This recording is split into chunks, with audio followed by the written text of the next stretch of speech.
Is it still possible to drive big results with a small budget in Google Ads? Yes, but it's getting harder and harder each year. For episode 75 of Inside Google Ads, I'm sharing 5 things that small business owners can do to get the best possible results out of Google Ads with the tiniest bit of money. One of my longtime Inside Google Ads course members, Riley McLaughlin, invited me to give this webinar at Main Street ROI, the agency where he works. Whether you're a small business owner or a freelancer who works with small business owners, I think you'll learn a few new tips and tricks to get better results with Google Ads. I'm your host, Jyll Saskin Gales. I spent 6 years working for big brands at Google, and now I work for you. This is Inside Google Ads, special episode 75, Big Results on a Small Budget. Here are the 5 things that you need in order to drive great results on a small budget in Google Ads. First thing you need to do is get your data foundation in place. Just like when you're building a house, your house is going to crumble and fall down if you don't properly build that foundation. So there are some very important, boring, unsexy things you got to do before you start running ads. Specifically, when you're working with a small budget, there are 3 things you must do before even spending a penny. First is set up conversion tracking, letting Google Ads know what you wanted to achieve. That will likely be a purchase if you're an e-commerce store, or that might be filling out your lead form or booking a meeting if you're a service-based business. Second is setting up your audiences, letting Google Ads know who are those people who've been to your website before, or uploading a list of your customers to let Google know what your customers look like so it can find more people like them. And third is account linking. Chances are, if you're running Google Ads, you also use Google Analytics. Perhaps you have a Google business profile. I hope you have Google Search Console set up and have been working on your SEO. So you're going to want to make sure you link all those things together to Google Ads so that those systems can work together to drive the best results for you. Now, once you actually have that data foundation in place, then we can start building your house. And 9 times out of 10, that house is going to start with a search campaign. That's what we think of when we think of Google, right? Typing things into Google, being able to show ads to people who are searching for exactly what you offer. Now, a few tips I have for you when you're starting with that search campaign.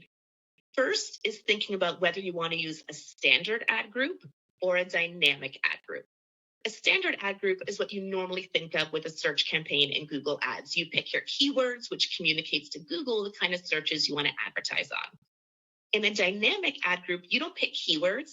Instead, you give Google Ads specific pages of your website that you want to drive traffic to, and Google figures out from those pages which searches you should advertise on.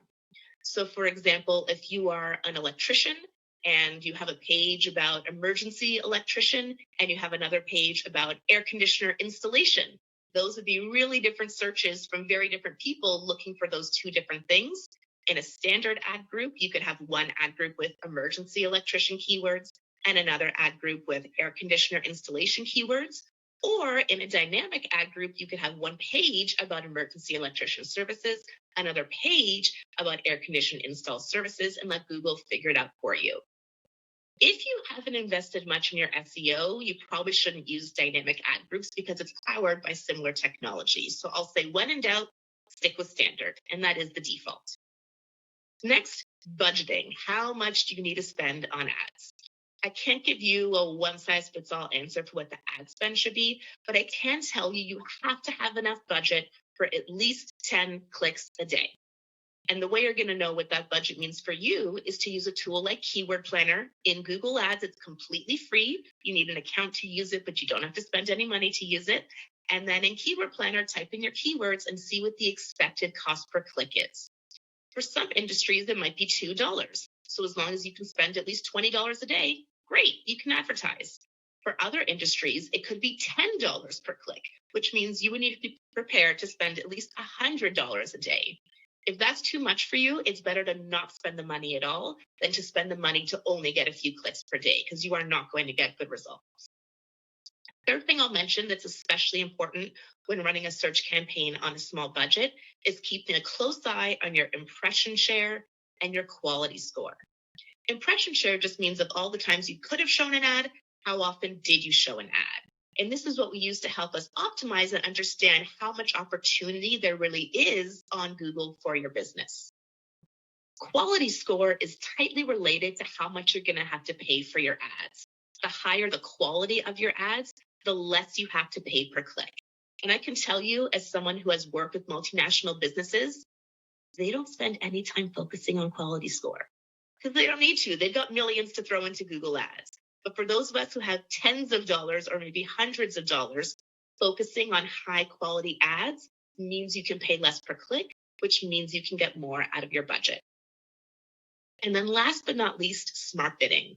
When you set up a search campaign, you have to pick a bid strategy. And although you can use manual bidding, it's not 2015 anymore.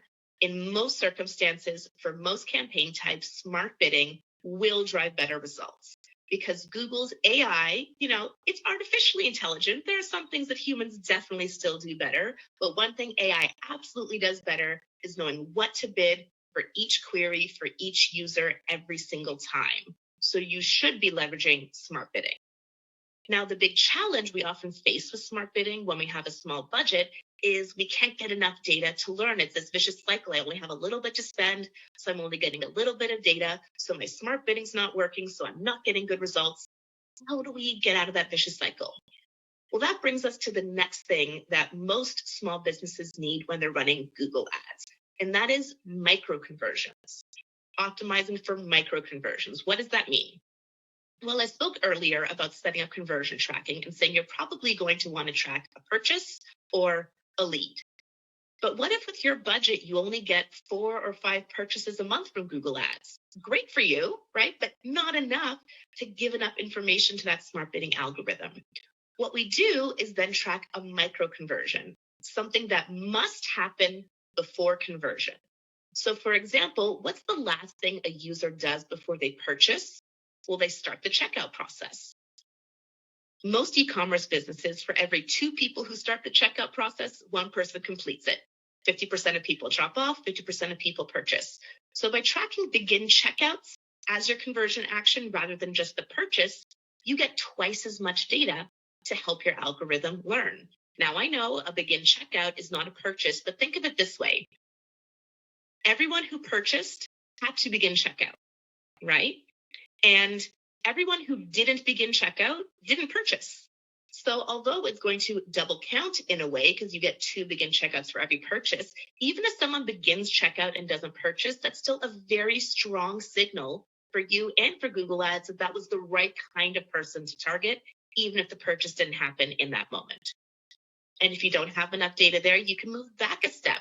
Maybe if someone adds to cart, right? That's the signal we need. A lot of e-commerce businesses I work with, I would say the average is that 10 to 20% of people who land on the website add something to cart.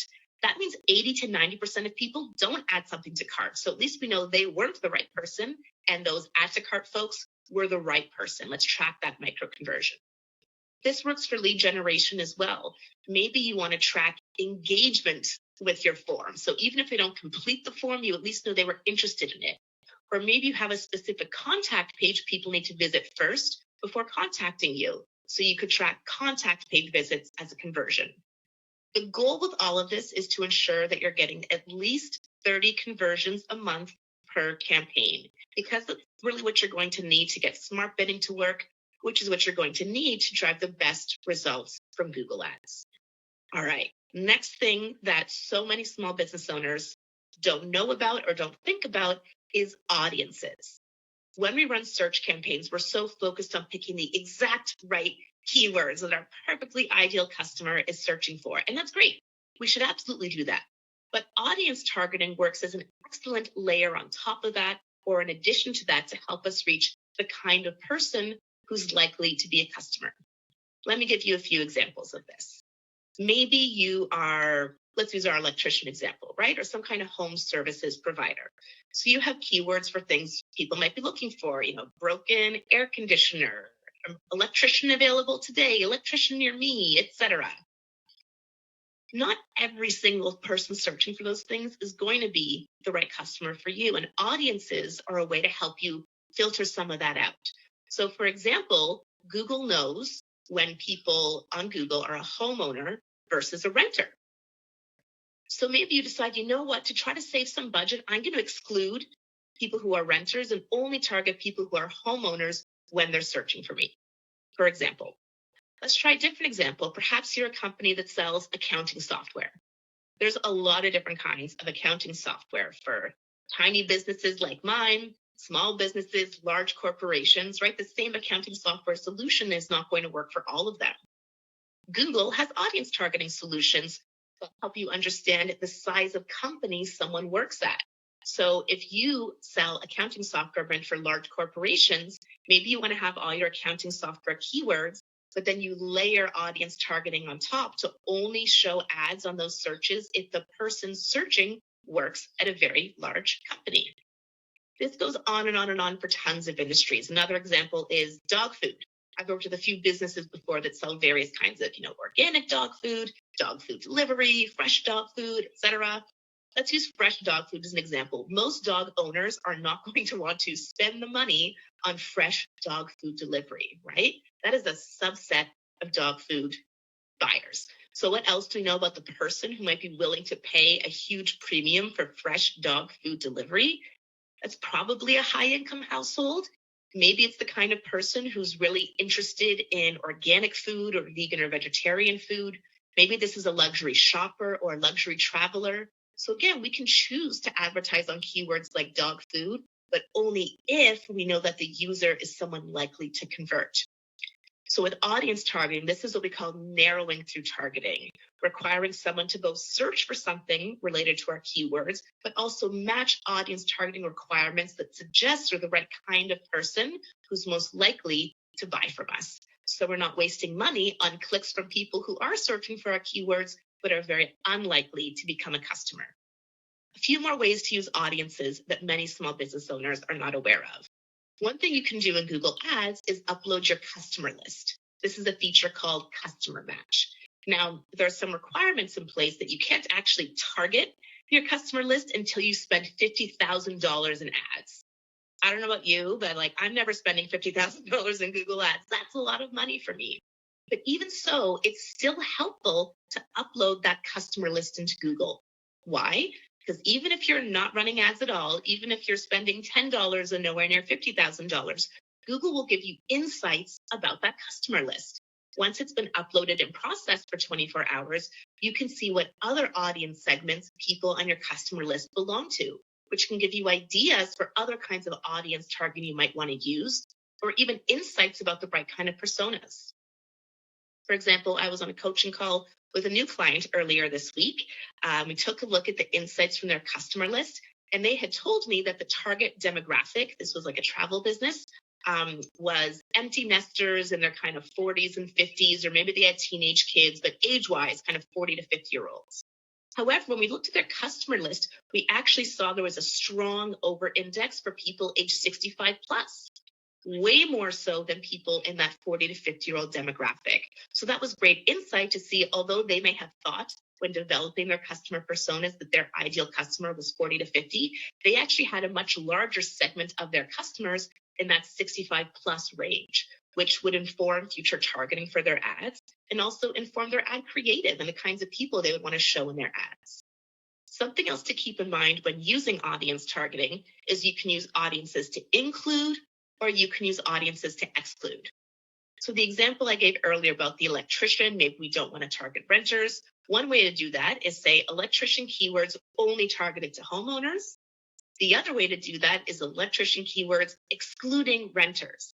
And those are not the same thing, because with audience targeting, although Google knows a lot about us, Google doesn't know everything about us. So some people Google will know as homeowners, some people Google will know as renters, and some people Google's not going to know. It's unknown.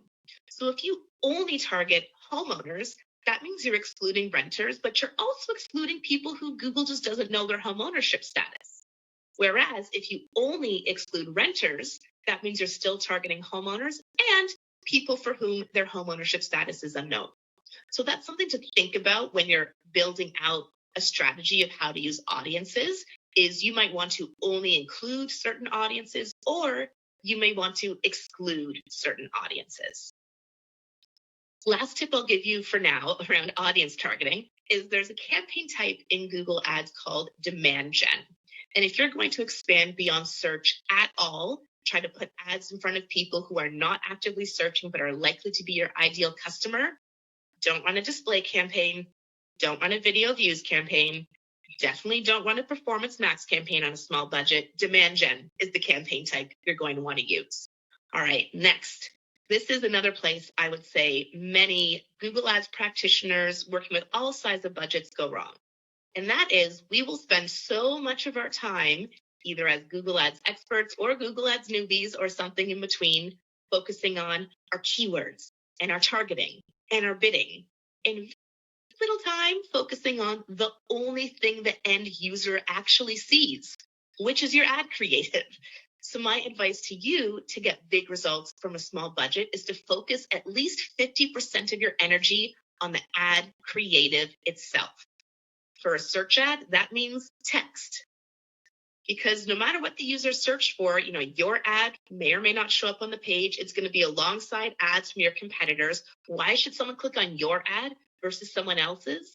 The user doesn't know what match type you used, if it's a standard versus dynamic ad group, what bid strategy you use. They just know, is your ad going to help them answer their question or not? You want to make sure your ad creative stands out. And of course, we'll move into image ads. That becomes a bit more complicated. Video ads, more complicated. So I'm focusing right now mostly on advice for search text ads, since for most small budget accounts, you will be most of your budget focused on search. And I've written at the top here, human ad creative, okay? Generative AI tools are fabulous. I use them every day in my business, and I'm sure you're testing the waters or perhaps also using these tools every day as well. Generative AI, whether it's the built-in Google Ads AI or it's Gemini or Claude or ChatGPT Perplexity, pick your poison, okay? These are all very helpful ideation tools, but ultimately, ad creative needs a human eye. So this is a place where generative AI can assist you, can help you come up with ideas, but we are not yet, at least in a place where AI can just write your ads for you. It still needs that human touch. So when you're creating a search ad in Google Ads, we have responsive search ads. So in a single ad, you can add up to 15 different headlines and up to 4 descriptions. When you're working on a small budget, I don't recommend using all of them. You only need about 8 to 10 different headlines and about 3 descriptions. Because even with that, that's going to create thousands of different combinations for Google to test to figure out which of those headlines and descriptions drive the best results for each user on each query for your business. There's this little trick you can do in responsive search ads that, it's not actually a hack. It's a feature of Google Ads, but I see a lot of people saying, this is the ultimate hack. Closest thing we have to a hack in Google Ads. And the way this works is you can put a little piece of code into your ad that will insert the keyword that matched to the user's search term. What now? Let's back up a step. Let's say the user searched for emergency electrician near me, and you have the keyword emergency electrician. That's the most relevant keyword you have to what the user searched for. And if you use dynamic insertion, you can make the ad insert that keyword emergency electrician to show exactly what that user was searching for. If another user comes along and searches for air conditioning installation, Miami, Florida, and you have the keyword air conditioner installation, then it will insert air conditioner installation instead. So it's a way to make sure your ad is really customized to what the user is searching for without having to create all these different headline variations. And importantly, it doesn't put what the user typed into Google into the headline. You can imagine how that could run into some issues. It puts your keyword that you chose, which matched to the user's search. So really helpful tool to use, dynamic insertion. Next tip I have for you is to make it personal. Google has done research, and I've backed this up with my own clients, that using the words you or your in your headlines and descriptions improves your click-through rate. So instead of saying, we'll fix any electrical emergency, we'll fix your electrical emergency. Best yoga pants for you. People are self-centered. They like to be about themselves. So using the words you and your in your ad text, again, that human touch, that little tweak can really help. And last thing I'll say is to try to TikTokify your ads. And what do I mean by that? I mean, your ads need a bit of a hook. They need to be a little sexy. They need to stand out, even if you're working in a decidedly unsexy industry, because your ads are showing up on a very crowded search engine results page, along your competitors' ads, yes, but also potentially along local services ads or shopping results, organic results, map results, image results. There's a lot going on there. So if you want to stand out, it's not enough to just say best electrician. Great. You know who else is the best electrician? Every single other ad on the page. So think about, what are those hooks? What are those words or pieces of information that can help you stand out from all the other ads on the page? An example I saw earlier this week, it was an image ad from a brand called Reformation. It's a clothing brand I'd never heard of until this week. And the text below it said, being naked is the most sustainable option. We're number 2. And I love that. Of course, mentioning being naked grabbed attention, but they were trying to get across something really important about their brand, that their brand is sustainable. So they could have just said sustainable clothing, most sustainable clothing. No, they used some really creative copywriting to grab attention, to call themselves number 2, right? Which not only stopped the scroll, I then spent about half an hour browsing their website.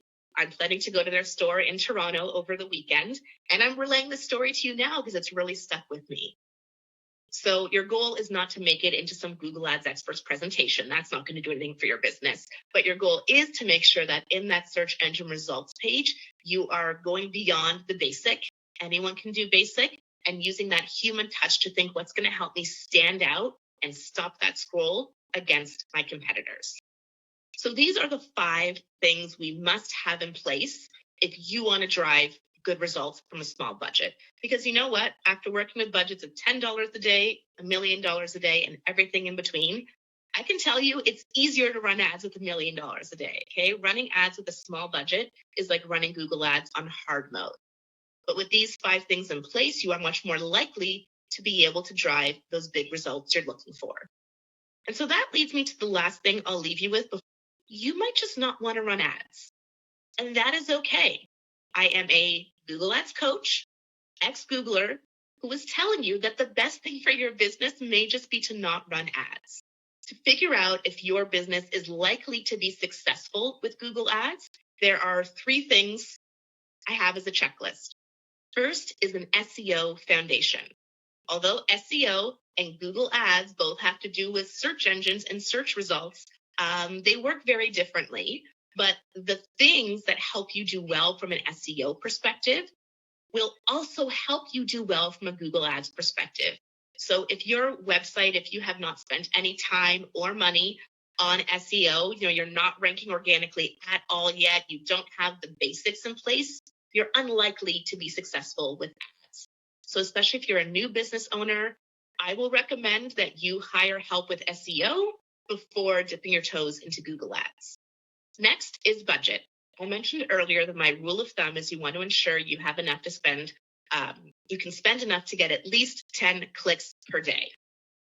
What this usually shakes out to for most small businesses is you're going to need an ads budget of at least $1,000 a month, and you have to be willing to spend that for at least 3 months and potentially see no return. So if the idea of spending $1,000 a month on ads for potentially 3 months and potentially not seeing a positive ROI on that would drown your business, then don't even spend $1. Better to not spend it at all. The third thing I look at to see if a business is likely to be successful with ads is something I call the rule of 2. And the way this works is you want to multiply your conversion rate times your average order value, and you want that to equal at least 2. Why? Your conversion rate means of all the people who visit your website, what percentage do the thing you want them to do? Purchase, become a lead, etc. And the higher your conversion rate, the more conversions you're going to get per user, the lower the average order value, the value of each conversion can be. Whereas if you sell a very high ticket item, your conversion rate might be lower, which is okay if they net out to at least 2. So in practice, this would be, a conversion rate of 1%, average order value of $200, for example, right? That would get you to the rule of 2. conversion rate of 2%, average order value can be $100. So these things work in relation to each other. But ultimately, what I have found with the thousands of ads account I looked at, if this doesn't shake out to at least 2, you're probably not ready to run ads. So let's recap. How are we going to drive big results with a small budget in Google Ads? First, make sure you get your data foundation in place. A house with no foundation will crumble. That's conversion tracking, that's audience lists, and that's account linking. Next, 9 times out of 10, start with a search campaign. Ensure you have sufficient budget. Really focus on having high quality search ads so you can get more bang for your buck. Next, optimize for micro conversions to ensure you have enough data to feed that smart bidding algorithm and get that AI working for your business. Fourth, don't forget about audiences. Really great way to sculpt your traffic and get really specific on the kind of users you're trying to reach. And 5, focus at least 50% of your energy on your ad creative, using AI tools to help, sure, but making it really personal, very authentic, and standing out on that search engine results page. And if you don't have these fundamentals in place, then don't run ads. That is A-okay. There are plenty of other marketing initiatives you can focus on to drive results for your business. Thanks for tuning in to this special episode of Inside Google Ads. If you like what you heard today, please give a 5-star rating, a thumbs up, a review, wherever you're watching or listening. I'm Jyll Saskin Gales, and I'll see you next time inside Google Ads.